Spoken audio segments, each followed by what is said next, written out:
స్మగ్లర్లు రూట్ మార్చారు. ఆర్టీసీ సిబ్బంది అండతో చెన్నై మీదుగా శేషాచల అడవులకు చేరుకుంటున్నారు. దర్జాగా ఆర్టీసీ బస్సులో ప్రయాణిస్తూ తమ పని కానిచ్చేస్తున్నారు. రూటు మార్చిన స్మగ్లర్లు చెన్నై టు శేషాచలం. ఎర్రచందన స్మగ్లర్లకు ఆర్టీసీ ఎర్రతివాచి. అదురు బెదురు లేకుండా ప్రయాణిస్తున్న స్మగ్లర్లతో ఆర్టీసీ సిబ్బంది కుమ్మక్కు.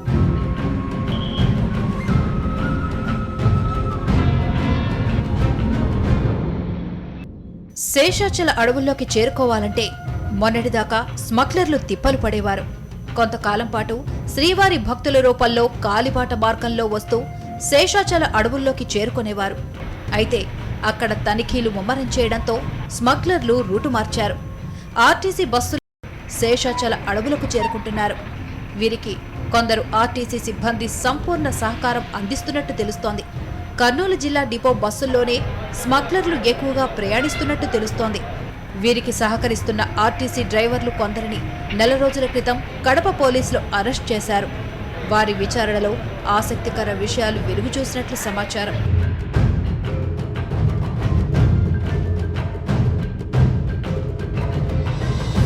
కర్నూలు, ఆళ్లగడ్డ, నంద్యాల, ఆత్మకూరు డిపోల నుంచి చెన్నైకి రోజు దాదాపుగా 90 సర్వీసులున్నాయి.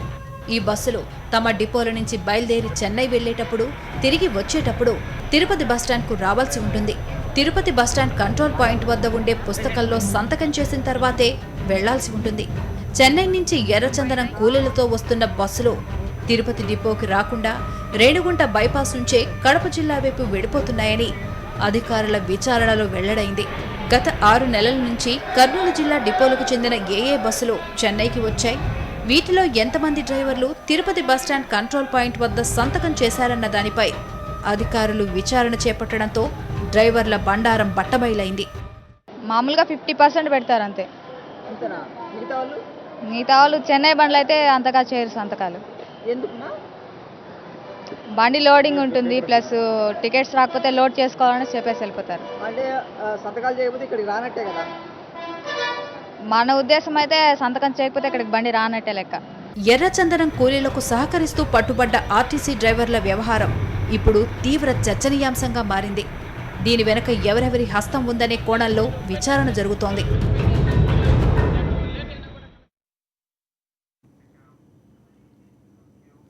ఒంగోలులో దొంగలు కొత్త అవతారమెత్తారు. ఆటో డ్రైవర్ల ముసుగులో అరాచకాలు సృష్టిస్తున్నారు. తాజాగా కానిస్టేబుల్నే దారి మళ్లించి దోపిడీకి పాల్పడిన ఘటనతో పోలీస్ శాఖ మేల్కొంది. ఆటో డ్రైవర్ల కదలికలపై నిఘా పెట్టింది. ప్రకాశం జిల్లా ఒంగోలులో అభివృద్ధితో పాటు క్రైమ్ రేట్ కూడా రోజురోజుకి పెరిగిపోతోంది. ఇటీవల ఆటో డ్రైవర్ల వేషంలో కొందరు పోకిరీలు పలు నేరాలకు పాల్పడుతున్నారు. నెల క్రితం నగర శివారులో ఆటో ఎక్కిన ఓ కానిస్టేబుల్ని దారి మళ్లించిన దుండగులు అతనిపై దాడి చేసి సెల్ ఫోన్, కొంత మొత్తంలో నగదు దోచుకెళ్లారు. తాను కానిస్టేబుల్నని చెప్తున్నా వినకుండా చితకబాదారు. ఈ పరిస్థితుల్లో సిటీలో ఆటో ఎక్కాలంటే జనం హడలిపోతున్నారు. ఈ తరహా క్రైమ్ను అదుపు చేయడానికి పోలీసులు ప్రత్యేక చర్యలు చేపట్టారు. ఆటోలకు పోలీస్ నెంబరింగ్ సిస్టమ్ను ప్రవేశపెడుతున్నారు. అంతేకాకుండా ఆటోలో డ్రైవర్ వివరాలతో పాటు యజమాని వివరాలు ఉంచుతున్నారు. ఈ వివరాలు జిల్లా ఎస్పీ అండర్లో ఉంటాయని చెప్తున్నారు. దీనికోసం ఓ ప్రత్యేక సాఫ్ట్వేర్ను కూడా రూపొందించారు. ఇవన్నీ అందుబాటులో ఉంటే నేరం జరిగితే విచారణ సులువవుతుందని పోలీసులు భావిస్తున్నారు. ఒక పోలీస్ నెంబర్ అనేది ఉంటే ఆ పోలీస్ నెంబర్ ఇచ్చినప్పుడు ఆ బండికి ఓనర్ ఎవరు, ఆ బండికి డ్రైవర్ ఎవరు, డ్రైవర్కి ప్రాపర్గా వ్యాలిడ్ లైసెన్స్ ఇవన్నీ ఉంటేనే ఈ పోలీస్ నెంబర్ ఇవ్వడం జరుగుతుంది. సో ఈ పోలీస్ నెంబర్ కనుక ఉంటే ఎక్కే ప్యాసింజర్కి సేఫ్టీ, సెక్యూరిటీ ఉంటుంది అనేది పూర్తి నమ్మకం. ఒంగోలులో అద్దె ఆటోల్ని నడిపే డ్రైవర్లే ఎక్కువ సంఖ్యలో ఉన్నారు. ఇదే అదునుగా కొందరు ఆటోలను అద్దెకి తీసుకుని నేరాలకు పాల్పడుతున్నట్లుగా కూడా పోలీసులు గుర్తించారు. నేరం జరిగిన సమయంలో ఏ ఆటోలో ఏ డ్రైవర్ ఉన్నారనే విషయాన్ని కూడా వాటి యజమానులు చెప్పలేని పరిస్థితిలో ఉన్నారు. మరోవైపు ఎక్కడో ఒక చోట 2-3 డ్రైవర్లు నేరాలకు పాల్పడితే ఆటో డ్రైవర్లందరినీ దొంగలుగా చూడడం సరికాదంటున్నారు ఆటో డ్రైవర్లు. వాడెవడో ఒక్కడ చేసిన దానికి సపోజ్ నేనే ఒక ప్రశ్న వేస్తున్నా. ఏఆర్ కానిస్టేబుల్ గారేగా, ఆయన మామూలుగా సంఘంలోకి తిరిగేస్తున్నాయిగా, ఆయన అక్కడికి వెళ్ళి అతను నేరం చేసిన దాకా బండి నంబర్ కూడా చూడలేదంటే ఎవరిది బాధ్యత చెప్పండి? ఎవరు బాధ్యతగా ఉన్నారు? దానికని చెప్పి ఇక్కడ ఉన్న ఆటో డ్రైవర్లందరినీ ఇబ్బంది పెట్టి ముందుకు వచ్చిన వాళ్ళకి 1000 రూపాయలు బళ్ళు తీసుకెళ్లి స్టేషన్లో పెట్టి ఆ విధంగా చేశారు. ఈ పరిస్థితుల్లో ఒంగోలు పోలీసులు చేపట్టిన స్పెషల్ డ్రైవ్ ఏ మేరకు సక్సెస్ అవుతుందో వేచి చూడాలి. సాక్షి న్యూస్, ఒంగోలు. ప్రశాంతతకు నిలయం ఆ ఆశ్రమం.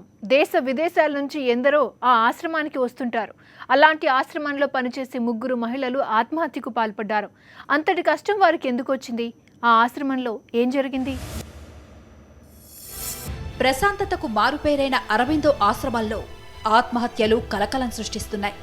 లైంగికంగా తమను వేధిస్తున్నారంటూ కోర్టును ఆశ్రయించిన వీరు ఇప్పుడు ఆత్మహత్యలకు పాల్పడ్డం సంచలనంగా మారింది. కోర్టు వారికి భద్రతతో పాటు ఆశ్రమంలోనే సేవకులుగా నియమించింది. ఓ అపార్ట్మెంట్లో నివాసం కల్పించింది. కొద్ది రోజులుగా ఆశ్రమ నిర్వాహకులు వారిని అపార్ట్మెంట్ ఖాళీ చేయాల్సిందిగా బెదిరింపులకు పాల్పడ్డట్టు తెలుస్తోంది. దీంతో మనస్తాపం చెందిన 3 మహిళలు వాటర్ ట్యాంక్ ఎక్కి ఆత్మహత్య చేసుకుంటామని బెదిరించారు. పోలీసుల జోక్యంతో సద్దుమణిగింది. ఆ తర్వాత ఏం జరిగిందో ఏమో, ఆశ్రమంలోని ట్యాంక్ పై నుంచే సముద్రంలోకి దూకి ఆత్మహత్య చేసుకున్నారు. వీరి మృతదేహాలను పోస్టుమార్టానికి తరలించిన పోలీసులు దర్యాప్తు చేస్తున్నారు. పుదుచ్చేరి అరబిందో ఆశ్రమానికి ప్రపంచవ్యాప్తంగా ఎంతో పేరుంది. నిత్యం అనేక మంది విదేశీయులు ఈ ఆశ్రమాన్ని సందర్శిస్తుంటారు. ఇక్కడ చేసే ధ్యానం, యోగా ఆధ్యాత్మిక, మానసిక ఉల్లాసాన్ని ప్రసాదిస్తుందని నమ్ముతారు. అలాంటి చోట ఈ దారుణం జరగడం అందరినీ కలవరపరుస్తోంది. సాక్షి న్యూస్, చెన్నై. కృష్ణా జిల్లా కంకిపాడులో దారుణం జరిగింది. అక్క తలపై బండరాయితో మోదీ తమ్ముడు కిరాతకంగా హతమార్చాడు. శివపార్వతి, నాగేశ్వరరావు అక్కా తమ్ముళ్లు. శివపార్వతికి కొంతకాలం క్రితం భర్త చనిపోయాడు. కొన్నాళ్లుగా వివాహేతర సంబంధం కొనసాగిస్తోందన్న కారణంగా ఇంట్లో గొడవలు జరుగుతున్నాయి. ఇదే విషయం పెద్దల మధ్యకు వెళ్ళింది. దీన్ని అవమానంగా భావించిన నాగేశ్వరరావు అక్కను హత్య చేశాడు. అనంతరం పోలీసులకు లొంగిపోయాడు. కూతురు చనిపోవడం, కొడుకు జైలుకు వెళ్లడంతో వారి తల్లిదండ్రులు కన్నీరు మున్నీరవుతున్నారు. ఈ ఉప్పుతల పార్వతీనావుకి సుమారు 5 సంవత్సరాల క్రితం భర్త చనిపోయాడు. 2 కూతుర్లు ఉన్నారు. గత కొంతకాలంగా వేరొక అతనితో అక్రమ సంబంధం ఉన్నదని చెప్పి ఆ విషయంలో కుల పెద్దలతో వాళ్ళ దగ్గర పెట్టడం జరిగింది. అక్కడ గొడవలు జరుగుతున్నాయి. మరి తమ్ముడు ఈ పరువు తక్కువ పనులు చేస్తుందని చెప్పేసి అన్న కోపంతో సొంత అక్కనే బండతో బాది చంపడం జరిగింది. మెదక్ జిల్లా గజ్వేల్లో ప్రమాదం జరిగింది. రిమ్మనగూడ వద్ద రాజీవ్ రహదారిపై జగిత్యాల డిపోకు చెందిన డీలక్స్ బస్సును వెనుక నుంచి వచ్చిన లారీ ఢీకొట్టింది. ఈ ఘటనలో బస్సులో ప్రయాణిస్తున్న వారికి గాయాలయ్యాయి. వీరిని గాంధీ ఆసుపత్రికి తరలించారు. రిమ్మనగూడ వద్ద ప్రమాదకరమైన మలుపులు ఉన్నాయని, గతంలో ఇదే స్థలంలో చాలా చోట్ల ప్రమాదాలు జరిగాయని స్థానికులు అంటున్నారు. సరైన సూచిక బోర్డులు కూడా లేకపోవడంతో యాక్సిడెంట్లు ఎక్కువగా జరుగుతున్నాయన్నారు. ఇప్పటికైనా అధికారులు స్పందించి ఇలాంటి ఘటనలు పునరావృతం కాకుండా చూడాలన్నారు.